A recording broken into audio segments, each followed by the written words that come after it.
Welcome to MK சமையல். நாம் இன்னைக்கு செய்ய போற டிஷ் காளான் பிரியாணி. நம்ம சேனலை இன்னும் சப்ஸ்கிரைப் பண்ணலைன்னா சப்ஸ்கிரைப் பண்ணிடுங்க. மறக்காம பெல் ஐகானை கிளிக் பண்ணிடுங்க. காளான் பிரியாணி செய்ய தேவையான பொருட்கள்: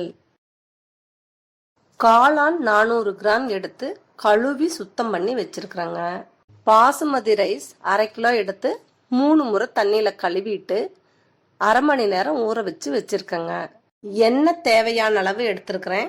நெய் தேவையான அளவு, பிரிஞ்சி இலை 3, பட்டை 3 துண்டு, சீரகம் 1/2 ஸ்பூன், மிளகு 1/4 ஸ்பூன், கிராம்பு 8, ஏலக்காய் 6, காய வச்ச ரோஜா இதழ் கொஞ்சம், சோம்பு 1 ஸ்பூன், ஒரு கைப்பிடி அளவு கருவேப்பிலை, ஒரு கைப்பிடி அளவு புதினா, ஒரு கைப்பிடி அளவு கொத்தமல்லி தழை பொடி பொடியா கட் பண்ணி வச்சிருக்கிறேங்க.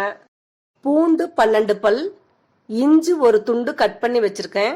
தேவையான அளவு உப்பு, தயிர் 1 கப், பெரிய வெங்காயம் 2 நீல வாக்குல கட் பண்ணி வச்சிருக்கேன். தக்காளி பழம் 1 நீல வாக்குல கட் பண்ணி வச்சுக்கோங்க. பச்சை மிளகாய் 3 நீல வாக்குல கட் பண்ணி வச்சிருக்கேன்.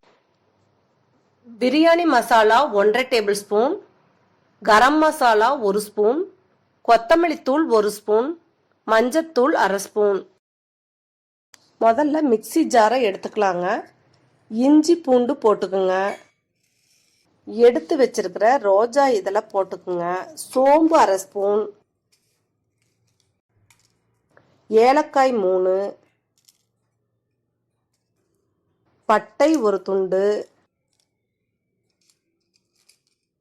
கிராம்பு 4, சீரகம் 1/2 ஸ்பூன், மிளகு 1/4 ஸ்பூன், பிரிஞ்சி இலை 1,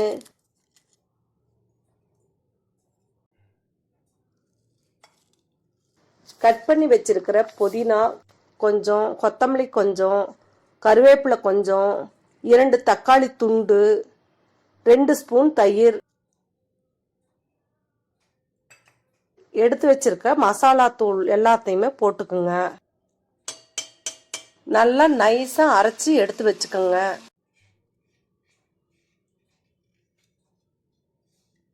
அடுப்புல குக்கரை வச்சுக்கோங்க.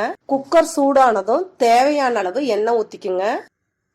நெய் 3 ஸ்பூன் ஊத்திக்குங்க. அரைச்சது போக மீதி இருக்கிற பட்டை, ஏலக்காய், கிராம்பு, பிரிஞ்சி இலை, சோம்பு எல்லாத்தையும் போட்டு 1 நிமிஷம் கலரிக்குங்க.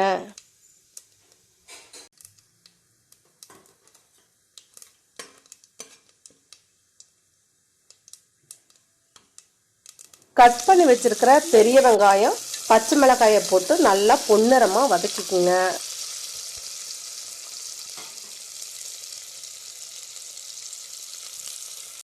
கட் பண்ணி எடுத்து வச்சிருக்கிற புதினா, கொத்தமல்லி தழை, கருவேப்பிலை போட்டு நல்லா வணக்கி விடுங்க.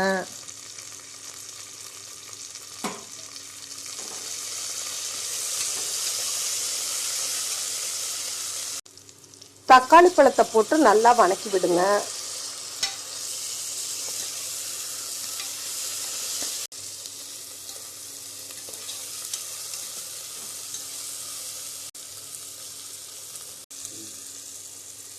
அரைச்சி வச்சிருக்கிற இஞ்சி பூண்டு கலவையை போட்டு பச்சை வாசனை போற வரைக்கும் நல்லா கலரிக்கணும்.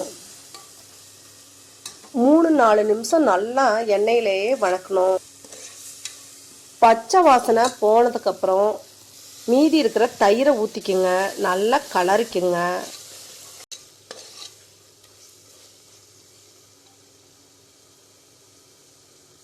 எடுத்து வச்சிருக்கிற காளானை போட்டு மசாலாவோட நல்லா சேர்ந்து நல்லா கலரிக்குங்க.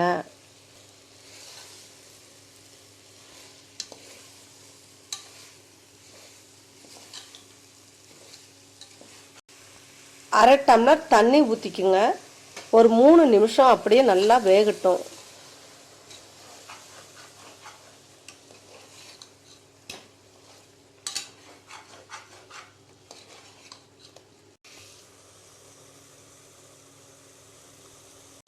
ஊற வச்சிருக்கிற அரிசியை போட்டுக்கோங்க.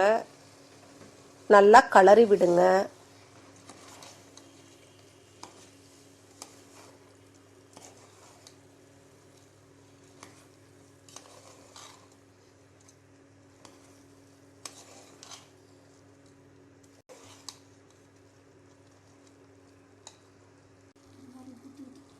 ஒரு டம்ளர் அரிசினா 1.5 டம்ளர் தண்ணி ஊற்றினா போதுங்க. நான் வச்சிருக்க டம்ளரில் 2.5 டம்ளர் அரிசி இருந்தது. 3.5 டம்ளர் தண்ணி ஊற்றிருக்கேங்க.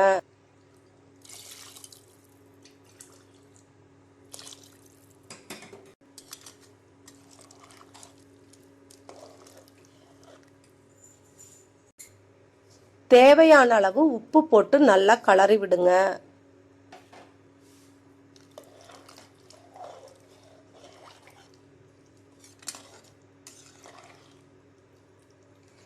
அவ்வளோதாங்க. குக்கரை மூடி வச்சிடுங்க.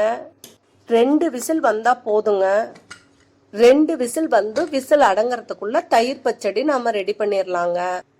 1 கப் தயிர் எடுத்துக்கணும். ஒரு பெரிய வெங்காயம் பொடி பொடியா கட் பண்ணி போட்டுக்கணும். ஒரு பச்சை மிளகாய பொடி பொடியா கட் பண்ணி போட்டுக்கணும். கருவேப்பிலை கொஞ்சம், கொத்தமல்லி தழை கொஞ்சம் பொடி பொடியா கட் பண்ணி போட்டுக்குங்க. கேரட் 1 எடுத்து பொடி பொடியா கட் பண்ணி போட்டுக்குங்க. தேவையான அளவு உப்பு போட்டுக்குங்க.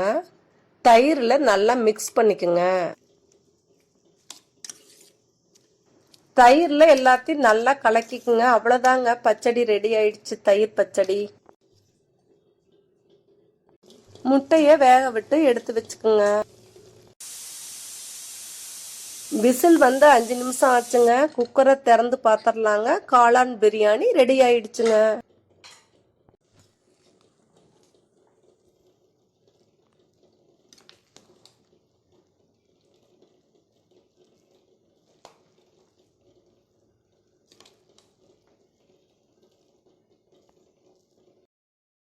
காளான் பிரியாணியோட முட்டை தயிர் பச்சடி வச்சு சாப்பிடலாங்க.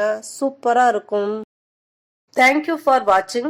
இந்த வீடியோ உங்களுக்கு பிடிச்சிருந்தா லைக் பண்ணுங்க, ஷேர் பண்ணுங்க, கமெண்ட் பண்ணுங்க, சப்ஸ்கிரைப் பண்ணுங்க, பெல் ஐகானை கிளிக் பண்ணுங்க.